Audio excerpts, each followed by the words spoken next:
Pernahkah kamu penasaran apakah orang yang dikubur itu merindukan orang-orang yang dicintainya di dunia, yaitu orang-orang yang masih hidup? Dan apakah orang-orang yang dikubur itu juga mendengar orang-orang yang datang menziarahinya? Dan apakah orang-orang yang dikubur itu juga mereka saling menziarahi sesama mereka di dalam kuburan? Dan yang terakhir tentunya bicara tentang amalan yang bermanfaat bagi penduduk kubur. Sebuah kepastian yang tidak mungkin bisa dielakkan adalah sebuah kematian. Manusia bisa berangan-angan di dunia, tapi angan-angan manusia itu terkadang bisa tercapai, terkadang juga tidak. Tapi kalau kematian adalah sebuah kepastian. Setiap jiwa itu pasti mati. Lalu, apa yang bisa kita berikan kepada mereka orang-orang yang sudah meninggal dunia, terutama orang-orang yang baru dikubur? Maka, sepakat para ulama ada dua perkara yang lain diperselisihkan. Yang pertama adalah doa, dan yang kedua adalah sedekah.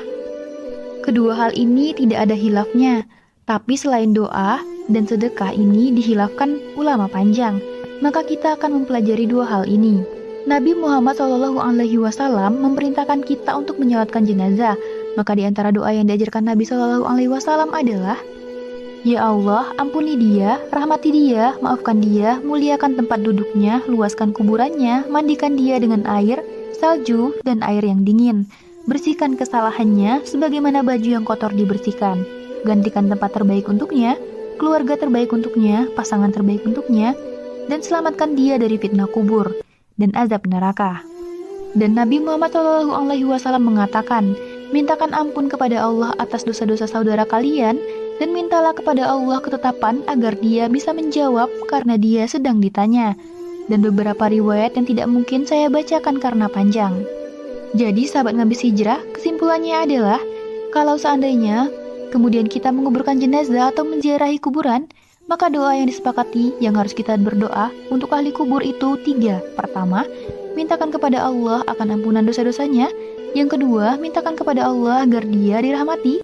Dan yang ketiga, mintakan kepada Allah agar dia dapat ketetapan saat menjawab pertanyaan malaikat Munkar dan Nakir. Ini doa yang disepakati. Jadi, kalau kita mengantarkan jenazah atau menziarahi kuburan, maka tiga perkara ini jangan sampai ditinggalkan. Ya Allah, ampunilah orang ini. Ya Allah, rahmati orang ini.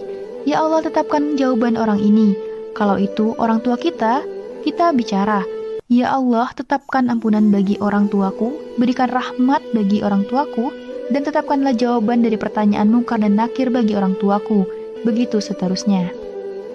Sahabat ngabis hijrahku semuanya, pertanyaan yang kedua adalah, apakah orang yang dikubur itu merindukan orang-orang yang dicintainya di dunia saat menziarahinya? Ternyata terjadi perbedaan pendapat di antara para ulama. Ada yang mengatakan bahwa seperti Syekh Saleh Fauzan Haifidatullah Ta'ala mengatakan, ijtihad beliau, apabila seseorang itu menziarahi kuburan, maka orang yang dikubur itu akan merasa bahagia, akan merasa senang karena juga mereka menanti doa-doa orang yang hidup, yang menghantarkan doa untuk diri mereka. Jadi mereka senang dengan doa yang diantarkan kepada mereka, bukan karena ziarah kuburnya, karena ziarah kubur itu bermanfaat bukan untuk orang yang meninggal, melainkan untuk kita yang menziarahinya. Kata Nabi SAW, dulu aku larang kalian ziarah kubur, sekarang ku perintahkan kalian ziarah kubur, karena dengan ziarah kubur, itu mengingatkan kalian dengan kematian. Jadi ziarah kubur itu manfaatnya untuk kita yang berziarah, mengingat akhirat, mengingat kematian, melembutkan hati, dan begitu seterusnya. Adapun yang dimaksud doa, itulah yang ditunggu-tunggu orang yang ada di dalam kuburan. Jadi para penziarah yang datang ke kuburan itu, yang ditunggu oleh mereka adalah doanya. Mereka sangat senang dengan doa yang kita hantarkan kepada mereka. Doa apa? Yang meminta kepada Allah agar Allah mengampuni dosanya, minta kepada Allah agar Allah merahmati dirinya, dan minta kepada Allah agar dia diberikan ketetapan dalam jawabannya. Sahabat ngabis hijrah, pertanyaan sekali lagi akan muncul, yaitu, ini masih istihadnya Syekh Saleh Fauzan Hafidhatullah Ta'ala, karena Syekh bin Bas rahimahullah ta'ala ketika ditanya soal ini, dia mengatakan Allahu alam. Kita tidak bisa mengatakan tidak juga mengatakan iya, beliau tawakuf ini. Perkara goib, sampai datang dalil, termasuk juga perkara apakah orang yang ada di kubur itu mendengar, maka ada yang mengatakan bahwa orang yang ada di kubur itu tidak mendengar apapun yang kita bicarakan di atas kubur. Orang yang mengatakan seperti ini berpendapat dengan surah Fatir ayat 22, di mana Allah mengatakan, bahwa engkau wahai Muhammad tidak mungkin memperdengarkan orang-orang yang ada di kubur, dan juga Allah mengatakan dalam surat An-Naml ayat 80, engkau tidak bisa memperdengarkan orang yang sudah mati karena orang yang sudah mati itu terputus amalannya, apalagi kemudian dia disibukkan dengan nikmat kubur atau azab kubur, disibukkan dengan teman-teman surga atau lubang-lubang neraka, sehingga mereka sibuk tidak mungkin mendengar apapun yang kita bicarakan. Tapi ada juga yang mengatakan mereka mendengar. Dalilnya adalah ketika Nabi Shallallahu Alaihi Wasallam setelah perang Badar. Kita tahu pada saat perang Badar, jasad-jasad Abu Jahal, Rabi'ah, Syaibah, Umayyah itu diletakkan di lubang yang ada di Badar.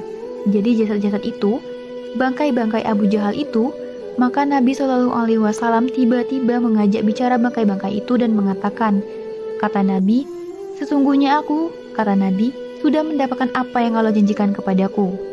Apakah kalian juga sama? Maka ketika itu Umar bin Khattab radhiyallahu an mengatakan, ya Rasulullah, kenapa kau bicara dengan orang yang sudah mati? Katanya, mereka sudah mati, kenapa kau bicara dengan mereka? Maka Nabi Muhammad SAW mengatakan, kalian tidak lebih mendengar dari aku kepada mereka, tapi mereka tidak sanggup menjawab. Mereka dengar tapi mereka tidak bisa menjawab. Itu maksudnya. Dari hadis ini, sebagian ulama mengatakan orang-orang yang dikubur itu mendengar karena Rasul bicara masalahnya. Cuma mereka tidak bisa menjawab. Tetapi sebagian ulama membantah bahwa hadis ini bukan menunjukkan orang yang ada di kubur itu mendengar, karena hadis ini bicara kekhusyukan Nabi Shallallahu Alaihi Wasallam, yaitu kekhusyukan Nabi Shallallahu Alaihi Wasallam. Sebagaimana ketika Nabi Muhammad Shallallahu Alaihi Wasallam lewat di dua kuburan yang disiksa, kemudian Nabi membelah pelepah kurma, kemudian menancapkan di salah satu dari keduanya. Selama masih kering, kata Rasul, maka ini bisa meringankan azabnya. Ini khususiyah Nabi. Mendengar orang yang diazab akan sama juga di sini. Adapun kemudian berdalil dengan bahwa orang-orang yang dikubur itu mendengar suara terompah. Ada hadis yang mengatakan Nabi Shallallahu Alaihi Wasallam mengatakan, jadi si mayit itu apabila dikubur, maka mereka mendengar suara terompah orang yang mengantarkannya. Sebaiknya mengatakan, lihat mereka mendengar, karena Rasul mengatakan mendengar, tapi sebagian para ulama mengatakan tidak.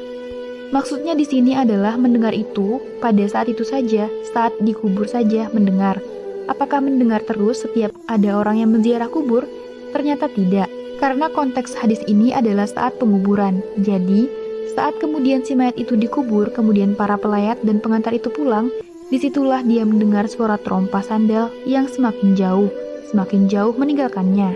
Karena tidak ada dalil yang mengatakan bahwa dia mendengar seterusnya, ini juga dibantah bagi orang yang berpendapat bahwa si mayat itu mendengar. Kesimpulannya adalah, wallahu alam, karena ini perkara gaib, kita tidak bisa menetapkan mendengar atau tidak mendengar. Tetapi secara dalil, kita hanya bisa menetapkan perkara ini lewat dalil yang sahih, seperti ketika si mayat dihantar ke kuburan, maka kemudian mereka akan berteriak dan mengatakan, kalau dia orang baik, segerakan aku.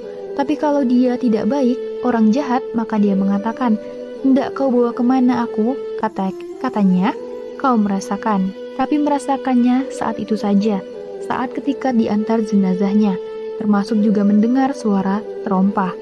Adapun kemudian hadis yang mengatakan apakah kemudian orang yang datang berziarah kemudian mengucapkan salam, mereka mendengar dan menjawab salam, berdalil dengan hadis Nabi Muhammad SAW.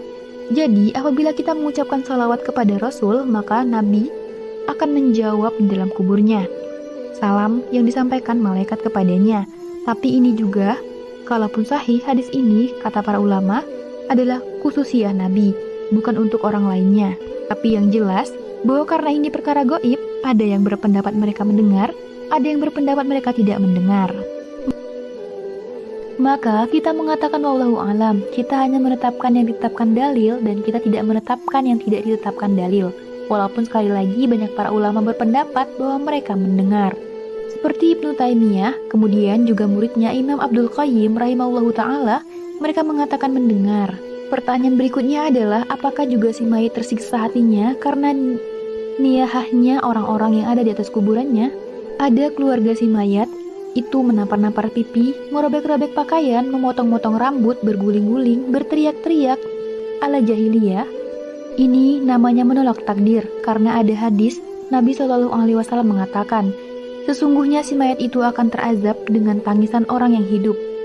Al-Imam Ibnu Zaimin rahimahullahu ta'ala, dia mengatakan bahwa hadis ini, apakah yang dimaksud diazab di sini?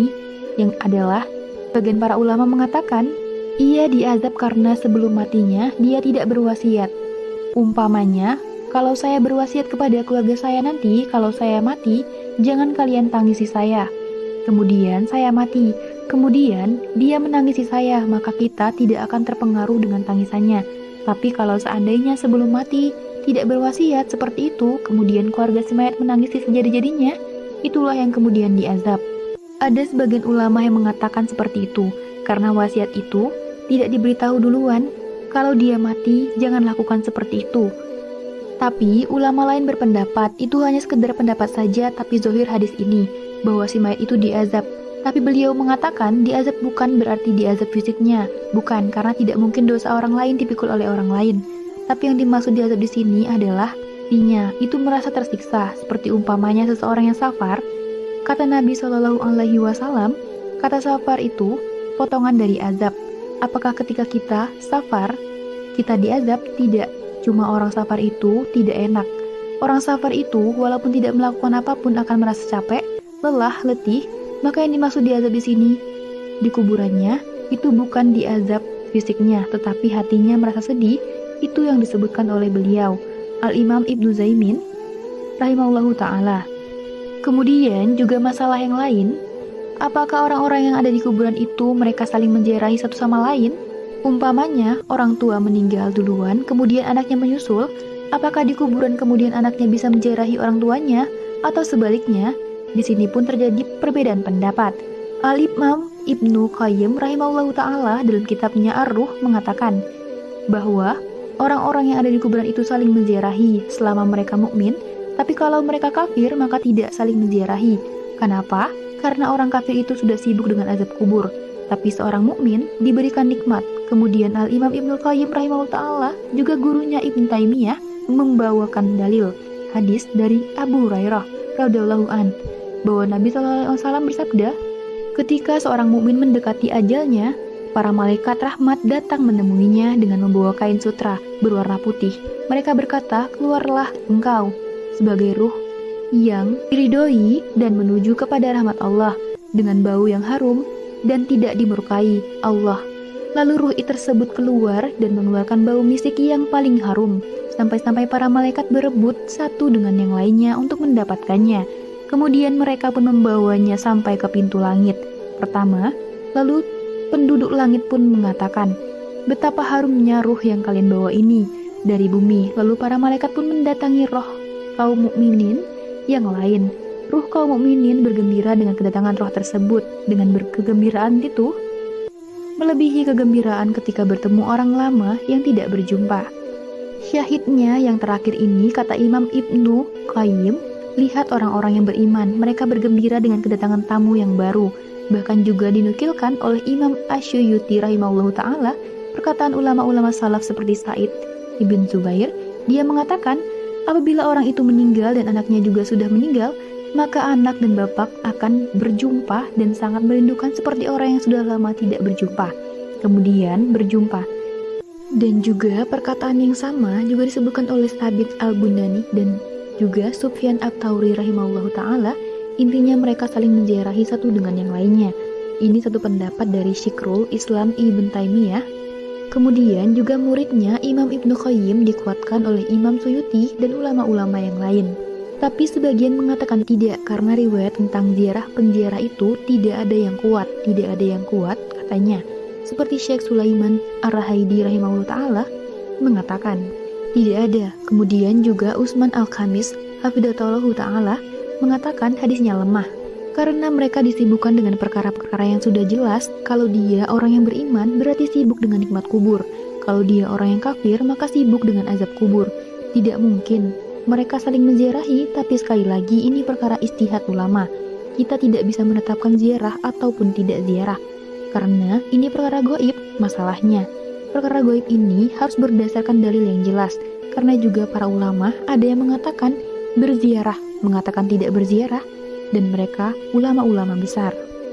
Ini perkara gaib, mereka bisa mendengar, mereka juga mungkin berpendapat, ulama yang lain tidak mendengar, mereka bisa berziarah dengan satu dengan yang lainnya, khusus bagi orang-orang yang beriman, ataupun sebagiannya saja. Mengatakan tidak ada ziarah, di situ wallahu alam tawakuf. Ya, tapi yang jelas bahwa kita beriman kepada Allah Subhanahu wa Ta'ala, bahwa ada alam yang disebut dengan barzakh, alam kubur yang memisahkan antara alam dunia dengan alam kuburan. Tapi yang sangat ditekankan adalah bukan permasalahan ini, tapi apa amalan-amalan yang bisa kita berikan kepada mereka. Sahabat Nabi Hijrah yang insya Allah dimuliakan oleh Allah Subhanahu wa Ta'ala, ada 4 perkara yang sangat bermanfaat bagi si mayat. Yang pertama, berdoalah kepada Allah Subhanahu wa Ta'ala dengan doa istighfar, karena istighfar ini manfaat bagi si mayat. Disebutkan dalam sebuah hadis, ada seorang yang diangkat derajatnya di surga tinggi-tinggi padahal amalnya sedikit, tapi bisa diangkat derajatnya tinggi-tinggi.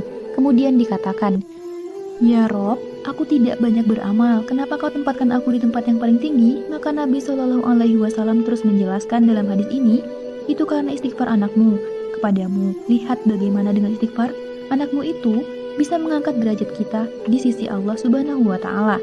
Maka perbanyaklah istighfar." Kemudian, yang kedua adalah sedekah. Sebagaimana hadis dari Aisyah radhiyallahu an, seorang laki-laki datang kepada Nabi Shallallahu Alaihi Wasallam dan mengatakan, "Sesungguhnya ibuku meninggal mendadak," katanya. "Dan kalau dia ada kesempatan bicara, tentu dia akan bersedekah. Tapi sudah keburu meninggal mendadak," katanya. "Apakah aku dapat pahala kalau aku bersedekah untuk ibuku?" Maka Rasul mengatakan, "Naam." Iya, hadis ini dikeluarkan oleh Imam Bukhari. Jadi kalau kita ingin tahu sayang dengan keluarga kita yang sudah meninggal dan ingin menyelamatkan mereka, maka rajin-rajinlah bersedekah, niatkan pahalanya untuk orang-orang yang sudah meninggal. Ini yang kedua.